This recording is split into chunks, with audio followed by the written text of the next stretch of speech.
를 시작하겠습니다. 오늘 정책위 의장께서는 경희대학교 아마 현장에서 학생들 아침 천원 밥상 정책 간담회 가신 것 같습니다. 한미 군사훈련이 실시되고 있는 가운데 북한이 연일 미사일 발사를 감행하고 있습니다.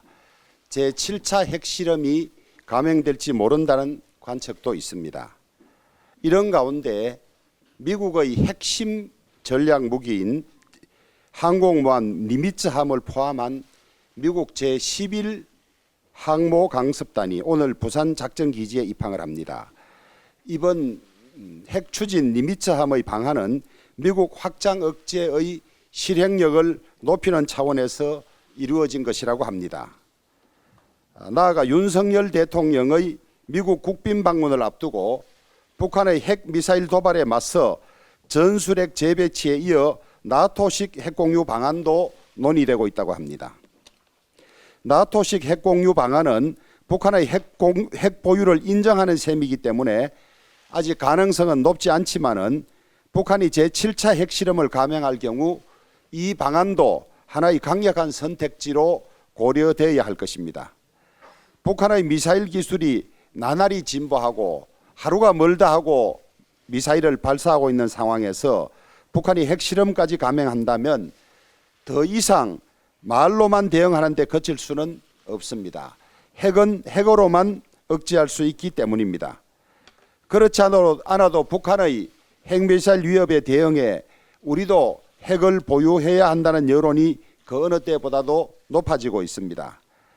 한미 양국 정부는 우리 국민들의 이러한 우려를 불식시키기 위해서라도 보다 진일보한 북핵 대응 방침을 확정해야 할 것이며 이 확실한 방침이 북한의 핵도발에 대해서도 억지 역할을 충실히 할 것이라고 생각합니다.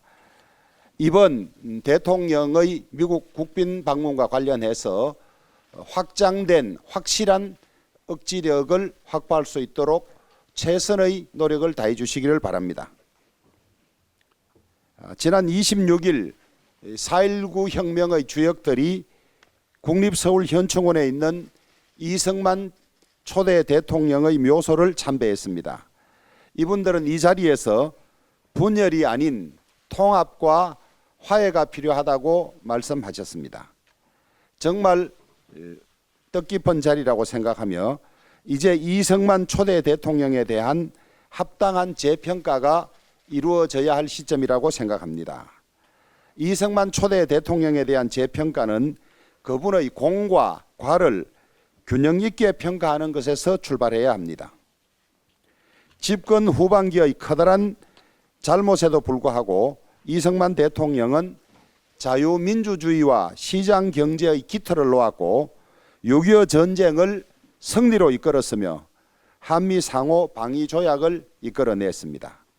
미국은 처음에는 한반도에서의 커다란 군사적 부담을 지고 싶지 않아서 구속력 있는 군사조약을 피하고자 했지만은 이승만 대통령의 때로는 설득과 호소를 하고 때로는 방공포로 석방과 같은 과감한 판단으로 조약을 이끌어냈습니다.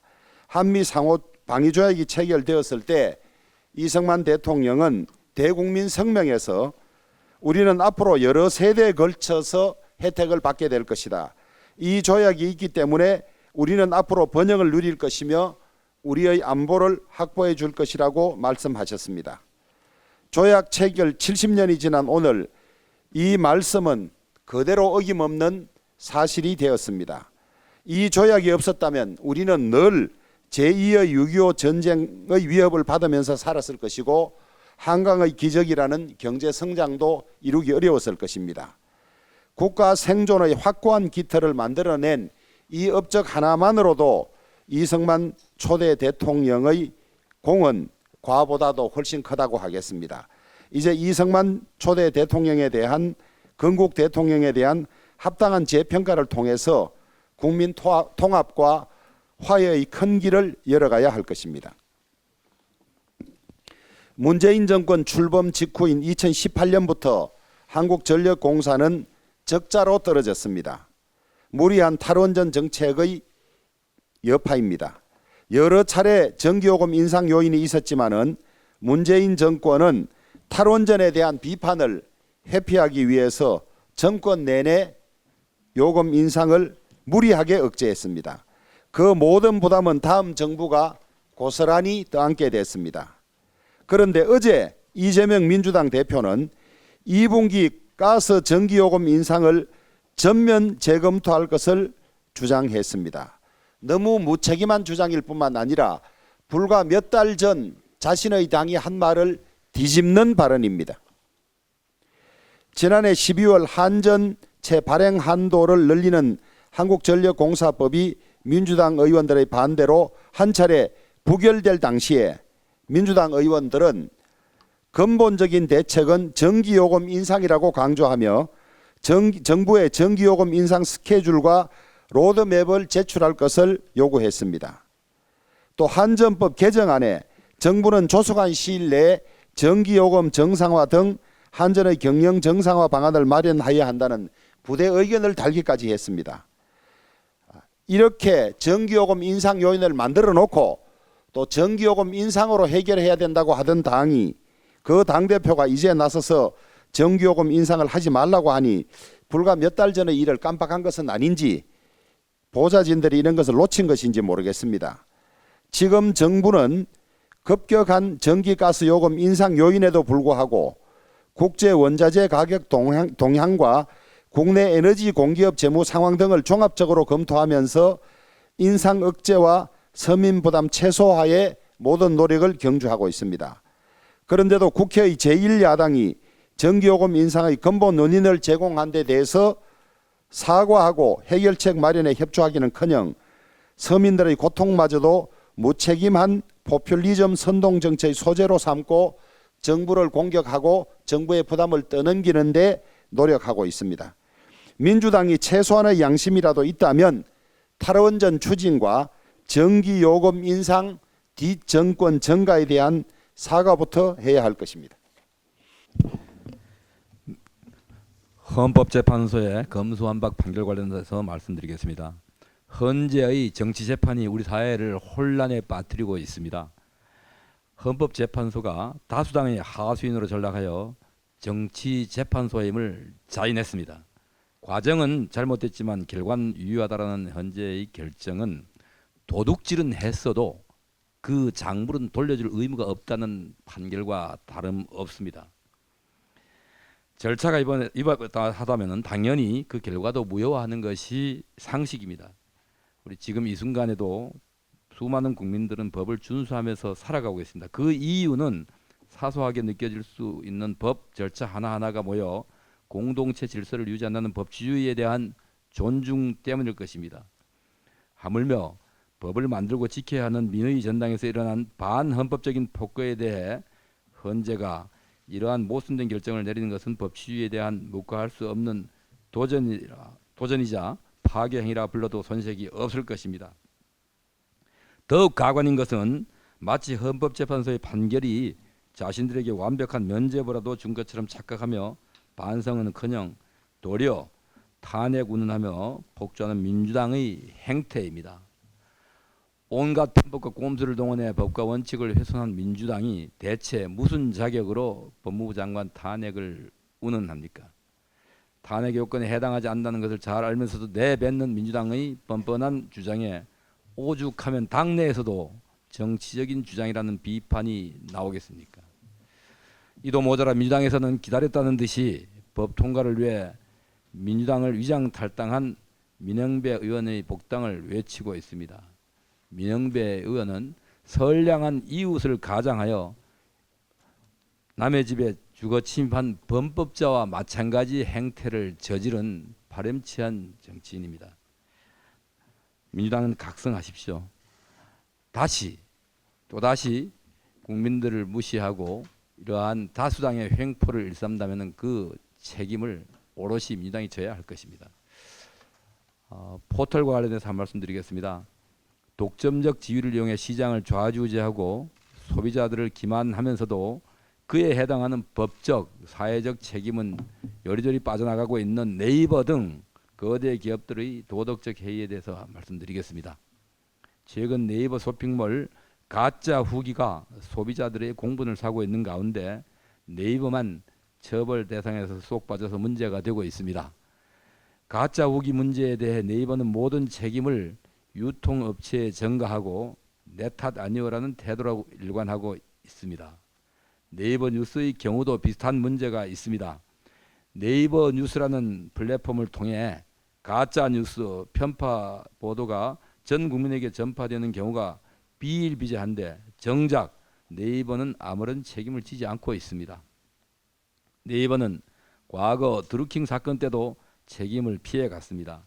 드루킹 일당은 네이버 뉴스라는 플랫폼을 이용해서 대규모 여론 조작을 감행했고 그 결과는 선거에까지 영향을 미쳤습니다. 그러나 한간에는 네이버 보안팀이 드루킹 같은 대규모 여론 조작 사건을 몰랐을 리 없다는 소문이 파다했습니다. 최근에도 심각한 소비자 기만 행위가 또 일어났습니다. 네이버가 정부 전자문서 알림이 온 것처럼 국민들을 속여 광고성 정보의 클릭을 유도한 것입니다. 이는 정부를 사칭해 국민을 기망한 대국민 사기극을 벌인 것이나 다름없으며 권력에 취해 간이 부어도 단단히 부은 것입니다. 전국이 뒤집어지고도 남을 일인데 의외로 많은 국민들이 이 사실을 모르고 계십니다. 이게 모두 다 네이버가 뉴스를 장악했기 때문에 벌어지는 일입니다. 네이버와 같은 거대 기업이 플랫폼을 장악했다는 이점을 이용하여 중소자영업자들과 소비자들에게 피해를 전가하는 행태를 뿌리 뽑을 법 개정을 추진하겠습니다.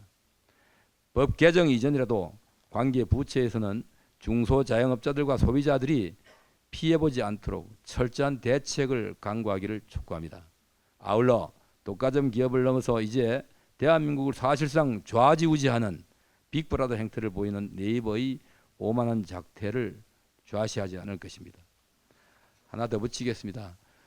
국정원의 대공수사권과 관련해서 여러 가지 논란들이 많습니다.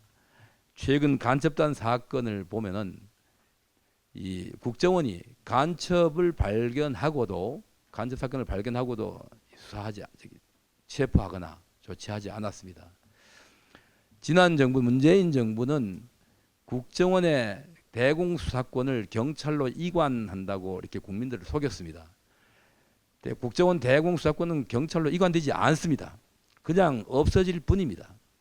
대공수사권이 경찰로 이관되기 위해서는 경찰의 인력과 장비와 예산 모든 이런 이 수사 역량들이 이관돼야 함에도 불구하고 국정원은 그런 이관 조치 계획도 없고 또 그런 절차도 이루어지지 않았습니다. 그냥 우리가 대북 억제력을 가지고 있던 국정원의 대공수사권이 그냥 공중분해되고 사라진 것입니다. 금년 말이면은 법이 발효됩니다. 지금이라도 이 국정원의 대공수사권이 우리 안보 현실이 안정될 때까지 유지되어야 된다는 국민적 우려를 반영하는 필요한 조치가 뒤따라야 될 것입니다. 더불어민주당에 촉구합니다. 더불어민주당이 이런 악법을 단독 강행 처리했지만 이제라도 필요하다고 생각하고 국민들을 생각한다면은 다시 원상 회복하는 데 협조해 주기를 촉구합니다. 이상입니다. 네. 일본 교과서 검정 결과 발표에 대해서 한 말씀 드리겠습니다. 오늘 일본 정부가 초등학교 교과서 검정 결과를 발표할 것으로 알려졌습니다. 언론 보도에 따르면 강제징용 문제나 독도 영토 문제에 대해서 기존 입장보다도 더 후퇴한 내용이 실릴 것으로 전망되고 있습니다. 강제징용에서 강제라고 하는 단어를 뺀다든지 독도가 일본의 영토에서 일본 고유의 영토라고 기술한다든지 이런 사례들이 언론에 보도되고 있습니다. 이러한 역사 왜곡은 한일 관계의 발전에 전혀 도움이 되지 않는다는 점을 분명히 밝힙니다. 지난 한일 정상회담으로 한일 양국이 어렵사리 관계 정상화에 물꼬를 텄는데 새로운 변화에 대한 기대를 찬물을 끼얹어서는 안 됩니다. 만일 일본이 역사 교과서 왜곡을 강행한다면 우리 당은 강한 유감과 규탄을 하지 않을 수가 없습니다.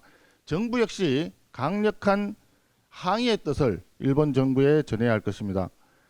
일본이 아무리 역사를 왜곡한다고 하더라도 독도는 역사적으로나 지리적으로나 실효적 지배 측면에서나 대한민국 고유 영토로서 분쟁 대상이 될 수가 없습니다. 일본 역시도 이 국제 외교적인 현실을 잘 알고 있을 것이라고 생각합니다. 이제 부질없는 역사 왜곡의 현명한 습관에서 벗어나 대도를 걷기 바랍니다. 이번에 한국 정부가 용단을 내려서 진양적인 결정을 했습니다. 일본 정부도 국내의 강경 세력의 손아귀에서 벗어나 전향적인 외교 정책을 채택해야 할 것입니다. 일본은 한일 관계를 정상화하려는 대한민국 대통령의 역사적인 결단을 다시 한번 깊이 되새겨야 할 것입니다. 민주당의 감사원 무력화 시도에서 한 말씀 드리겠습니다. 민주당이 검찰의 수사권을 빼앗은 것으로도 부족해서 감사원의 감사권마저 빼앗으려는 움직임을 보이고 있습니다.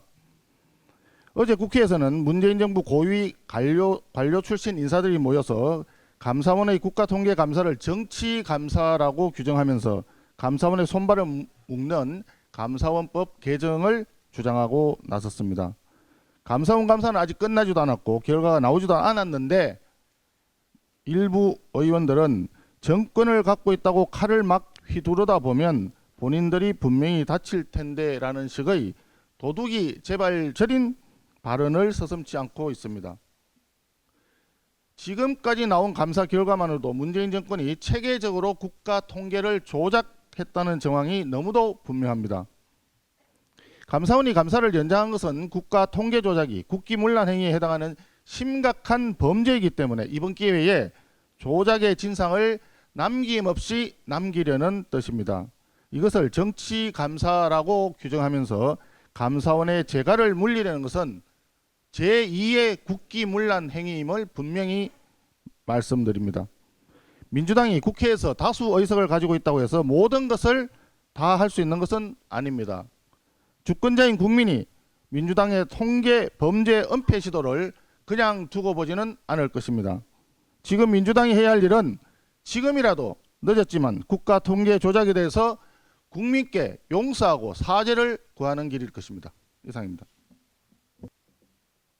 예, 헌법재판관 인사청문회에 관해서 말씀을 드리겠습니다. 민주당이 주도한 이른바 금수완박 법안에 대해 헌법재판소는 지난 23일 입법 과정에서의 절차적 하자를 인정하면서도 법안의 효력은 유효하다는 황당하기 거지없는 결정을 내렸습니다. 과정 자체가 온갖 꼼수와 위법 투성이었는데 어떻게 그 결과가 정당화될 수 있겠습니까? 대한민국 헌법재판소가 그대 야당의 법률 자문기구로 전락한 건 아닌지 국민적 의구심과 우려가 점점 커지고 있습니다. 현재는 민형배 의원이 위장탈당하여 안건조정위원으로 선임된 것이 명백히 국민의힘 의원들의 권리를 침해한 것이라고 지적하면서도 국민의힘이 본회의에 출석해 표결에 참여했으니 권리를 침해받았다고 할 수 없다는 입장입니다. 이 무슨 궤변입니까?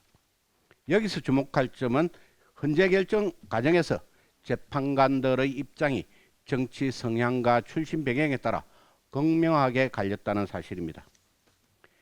대한민국 헌법수호의 마지막 보루인 헌재가 어쩌다 헌법을 파괴하고 법치주의를 외면하는 반헌법 조직으로까지 추락한 것인지 참담할 따름입니다. 법사위는 오늘부터 이틀에 걸쳐 이선혜, 이석태 헌법재판관의 후임으로 지명된 김형두, 정정미 헌법재판관 후보자에 대한 인사청문회를 진행합니다. 후보자별 여러 의혹들이 제기되고 있지만 무엇보다도 윤석열 정부 들어 처음으로 지명된 헌법재판관 후보자들인 만큼 헌법적 가치를 제대로 이해하고 이를 수호할 적임자인지 꼼꼼히 살펴보겠습니다. 편향적 김명수 사법부에 이어 헌재마저 정치적 이해관계에 휘둘린다면 대한민국 사법체계는 뒤흔들어지고 국민의 기본권마저 무너지게 될 것입니다. 내실 있는 인사청문회를 통해 후보자들을 철저히 검증하여 기울어진 헌법재판소를 특정 이념에 치우치지 않는 진정한 헌법수호기구로 되돌려 놓기 위해 최선의 노력을 다하겠습니다. 이상입니다. 예, 기재위 간사. 예, 기재위 간사 유성걸 의원입니다. 어제 밤늦게까지 열린 법제사법위원회 법사위에서 지난 3월 22일 기획재정위원회에서 의결한 소위 K칩스법, 조세특례 제한법, 그리고 공동주택 사업자하고 공익법인 등 설립 목적에 따라서 보유하는 부동산에 대해서 주택수와 무관하게 기본 세율을 적용하도록 하는 종합부동산세법 개정안과 개인들도 이제 국채를 매입할 수 있도록 하는 국채법 개정안이 어제 의결이 됐습니다. 우리 정정식 간사님 수고 많이 하셨습니다. 특히 이 말하여 K칩스법이라고 하는 조세특례 제한법은 올 1월 20일에 정부에서 안을 회부해서 2월 14일에 상정을 했습니다만 1개월 반 만에 신속하게 여야 합의로 법사위까지 의결을 마치게 되었습니다. 우리 당 지도부와 기재위 위원님들 그리고 우리 국민의힘 위원님들께 진심으로 감사의 말씀을 드립니다. 그렇지만 아직까지 국가 경영을 위해서 꼭 필요한 재정 준칙이 반영되는 국가재정법을 아직까지 이 민주당이 합의를 해주지 않고 있습니다. 또 세계 경제가 지금 휘몰아치고 있는 그런 상황에서 경제 안보를 위한 공급망법 기본법 관련돼서도 조속히 처리될 수 있도록 최선을 다하겠다는 말씀을 드립니다. 인구정책 관련돼서 한 말씀 드리겠습니다. 통계청이 발표한 22년 한국의 사회지표에 따르면은 작년도에 우리나라 총인구가 5,163만 명으로 2020년 정점을 찍고 난 이에 계속 지금 감소하고 있습니다. 이미 잘 아시는 바와 같이 합계 출산율이 세계에서 최저 수준에 이르는 0.78명으로 해서 작년 대비 0.03명이나 감소를 하고 있고 작년에 태어난 신생 출생아 숫자도 24만 9천 명으로 전년 대비해서 11,000명이나 지금 감소하고 있는 그런 상황입니다. 그런데 2005년 9월 저출산 고령 사회위원회가 출범한 이후로 15년 동안 280조 원의 예산을 투입했습니다만 합계 출산율이 감소하고 있는 그런 것을 막지 못하고 있는 그런 상태입니다. 결국은 이제까지의 저출산 고령 특히 저출생 관련된 정책이 실패했다는 그런 반증이 아닐 수가 없습니다. 다행히 오늘 윤석열 대통령께서 주재하시는 저출산 고령사회위원회를 개최를 합니다. 이제까지의 저출생 관련된 정책을 다시 한번 짚어보고 더 이상 실패하지 않는 그런 정책이 추진될 수 있기를 우리 국민의힘도 열심히 뒷받침하도록 하겠습니다. 이상입니다. 여성가족위원회 정경희 간사입니다. 지난주 목요일 3월 23일에 민주당 여성가족위가 여자 근로정신대 피해자 법안 공청회를 위한 전체 회의 일정을 날치기로 통과시켰습니다. 개최 일시 진술인 등 어느 것 하나 협의한 적 없이 말 그대로 다수당의 폭거를 자행한 것입니다. 민주당은 말로만 협치 운운할 뿐 국회법에 규정된 대화와 타협의 정신을 깡그리 무시하고 있습니다. 민주당이 요사이 보이고 있는 행태는 국회 폭력, 즉 국폭이나 다름없습니다. 문제의 여자근로정신대 피해자 법안은 여가부, 기재부, 외교부, 복지부, 행안부 등 5개의 관계부처 모두가 하나같이 신중검토 의견, 즉 사실상 반대 입장을 낸 법안입니다. 강제동원 피해자 보상 문제는 이미 지난 1965년 한일 청구권 협정으로 해결된 사안입니다. 이 협정의 취지는 보상 범위를 개인 청구권까지 포함하는 것이었기 때문입니다. 또한 여자근로정신대 피해자 법안은 기존의 법령과 유사하거나 중복된 법안입니다. 현재 강제동원 조사법, 태평양 전쟁 전후 강제동원 희생자 지원법, 위안부 피해자법 등을 근거로 강제징용 피해자를 지원하고 있습니다. 또 정부는 1975년에서 1977년 사이에 강제동원 피해자에 대한 보상금을 이미 지급했습니다. 그리고 무엇보다도 더불어민주당 측에서 강제징용 피해자 배상 문제를 논할 자격이 있습니까? 더불어민주당 소속이었던 윤미향 의원은 위안부 피해 할머니를 돈벌이 수단으로 이용하지 않았습니까? 윤미향 의원은 국민들께서 위안부 할머니들 쓰시라고 한 푼 두 푼 모아들인 후원금 가운데 1,700만 원을 횡령한 혐의로 1심 법원에서 벌금 1,500만 원을 선고받았습니다. 위안부 후원금을 마치 자기 돈인 양 갈비 사 먹고 발 마사지 받고 애견 호텔 가는데 꺼내 썼기 때문입니다. 그뿐입니까? 윤미향 개인에게 부과된 종합소득세까지 후원금에서 뺏어냈습니다. 그리고 나서도 뻔뻔스럽게 3년 만에 수요 집회에 다시 참석해서 정부가 강제징용 피해자들에게 사죄와 배상을 해야 한다고 외치고 있습니다. 게다가 민주당은 그 문제의 정의기억연대 현 이사장인 이나영을 이번 공청회 진술인 명단에 버젓이 올려놓았습니다. 국민들을 얼마나 우습게 알면 이런 행동을 하겠습니까? 우리 국민의힘은 반일 감정 조장이라는 정략적 의도에서 민주당이 일방적으로 추진하는 이 공청회에 동의한 적이 없습니다. 반쪽짜리 졸속 공청회로 일방적 독주를 자행하고 있는 민주당의 의사일정 테러를 강력히 규탄합니다. 이러한 날치기가 반복될 경우 여가위 파행의 책임은 전적으로 민주당에 있음을 분명히 밝혀둡니다.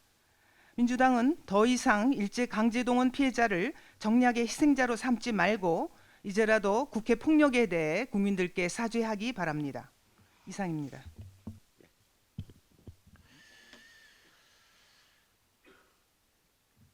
국회 가방이 정청래 위원장이 오늘 공청회를 열 계획입니다. 법안이 한국방송공사법, 일명 KBS 법안입니다. 그리고 방송법 개정안 2개 법안인데 그 내용은 KBS TV 수신료를 영구히 조세로 징수하도록 하겠다. 두 번째는 KBS의 공영방송 공적 책무 조항을 의무 조항을 임의 조항으로 바꾸겠다는 게 두 악법이 들어 있습니다. 정청래 위원장이 지금 위원장으로서 한 2개월 남아 있습니다.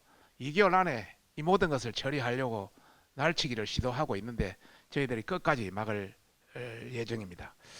민주당이 공영방송 민노총 연구장악법인 방송법을 직회부 한 데 이어서 곧바로 KBS의 공적 책무 기준을 삭제하고 TV 수신료를 영구히 조세하는 악법을 추진하고 있습니다.